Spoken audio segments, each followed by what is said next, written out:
Hey guys, Chris here with the Good Old Gamer. So today it looks like Nvidia is back at it again with GPP version 2, as many seem to be calling it. Real quick, I want to give a shout out to Safi over on our Discord channel. He found this article for me, and man, was this not what I was expecting to be talking about here today. But good find, Safi, and thank you for bringing this up. Now, this news is coming from Heise. I might be butchering that. Heise. It's a German company, so this is Heise.de, and they claim that Nvidia's new NDA is being used as a muzzle for journalists. And that's a real problem, because if journalists are muzzled and they're not allowed to speak about anything, things like GPP would have never been uncovered in the first place. Now, the first part of the article, they just talk about NDAs, what they are, and how they're used properly and functionally out there in the market. But Heise goes on to say, the NDA should apply to all information provided by Nvidia, so it did not refer to a specific product or information. There was also no concrete expiration date. It was also full of conditions that ran counter to journalistic principles. Our legal department clapped their hands over their heads as they read the document. The receiver uses confidential information exclusively for Nvidia.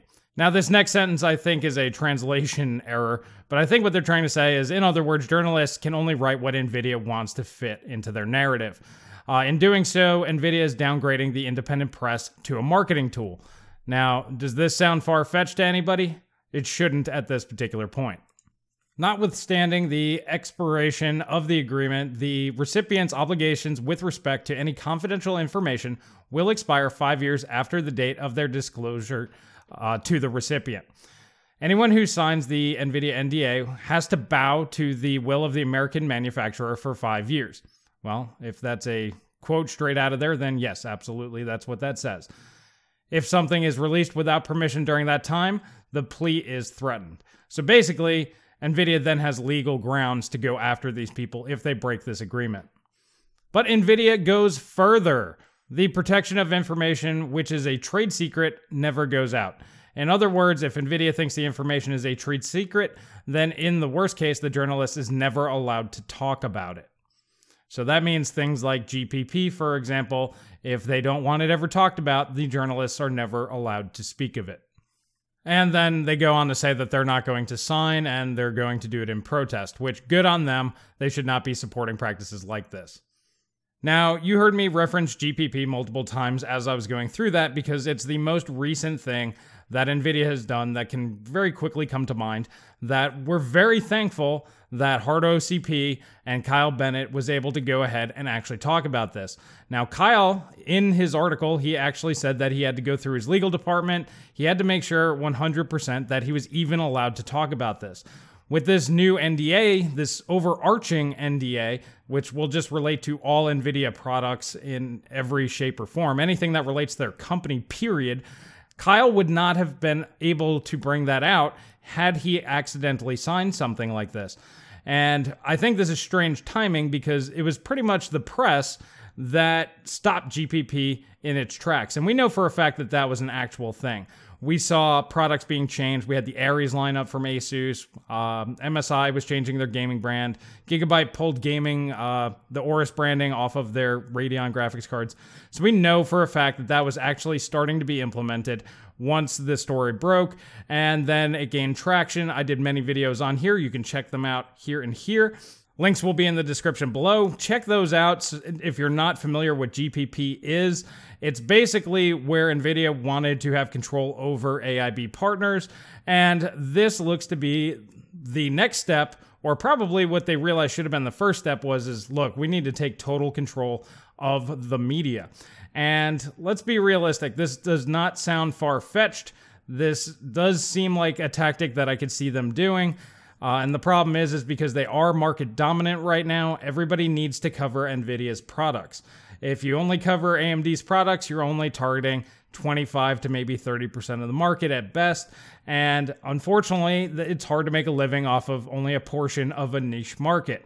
So they know that they have control over a lot of people. Now, there's going to be independent outlets such as mine, which I couldn't care less what Nvidia thinks, and others that won't go along with this kind of stuff, but there are those that will. And unfortunately, This is fracturing the community even further than we already are because it becomes harder and harder to know who to trust. And realistically speaking, it's getting to the point now where anybody who's doing day one reviews, you almost can't trust these people because they probably had to sign something, and this is for any company, because they're having to sign these agreements, and now we know what's being shoveled into some of these agreements. So can we really trust these people? And that's really, really unfortunate. There are some reviewers out there that I do trust. Steve over at Hardware Unboxed, he's one of my favorites, and I was watching his content and reading his articles over on TechSpot long before I started this channel. And I really do believe he's giving out the information the best that he can. So I do trust in certain people out there, but for the most part, when you look at just random reviewer X, Y, or Z, you can't really tell who's really influencing these people anymore because everybody wants to control the narrative. Now, this isn't anything new. This happens in Washington all the time. But do we really want to get political with our hobbies? Do we really want these manufacturers really playing hardball this much? I mean, I understand it's a business and everybody does play to win, but at the same time, gaming, for the most part, is supposed to be a fun hobby. This is something you do when you get off of work, you're tired of dealing with people, you just want to kick back and relax.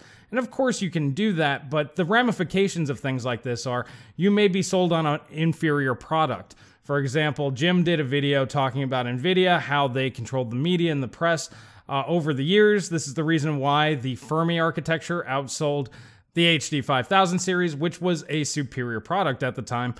It's because of controlling the narrative. And this does work. Like I said, it's done in Washington all the time. If you watch any news channel, if you're watching CNN or Fox News or whatever, they're trying to control the narrative.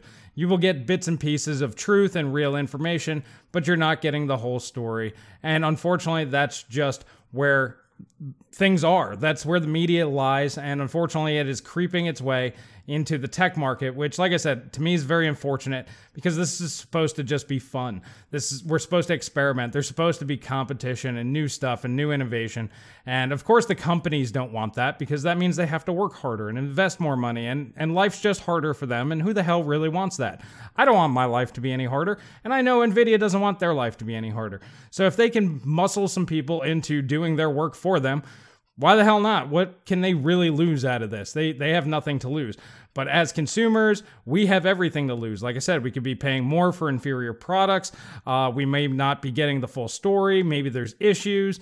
We just won't know because nobody will be allowed to talk about it. So in the end, we lose as consumers, and that's a terrible, terrible place to be. Well, alrighty, guys, I just wanted to bring this to your attention real quick. Once again, thank you, Safi, for bringing this up to me. This is important. Hopefully, any of the journalists out there that are watching this, do not sign. And if you have to, tell Nvidia to screw off. Just tell them to screw off. You'll go out, you'll buy their products, and you will review them however you want, whenever you want. And you just don't need to deal with these people.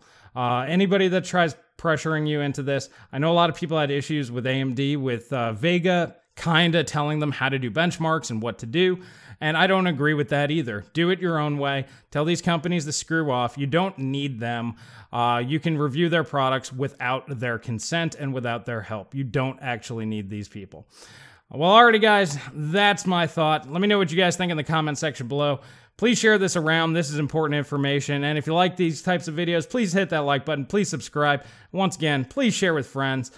This needs to get put out there. People need to know what's going on, and they need to just be informed. And hopefully videos like this and the other GPP videos that I have linked in the description below, hopefully that helps open people's eyes to what's actually going on.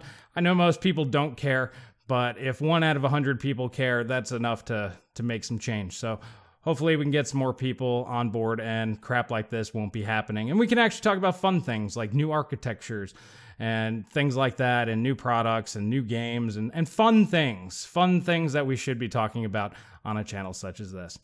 Well, alrighty, guys, that's all I have for today, and I will catch you guys in the next video.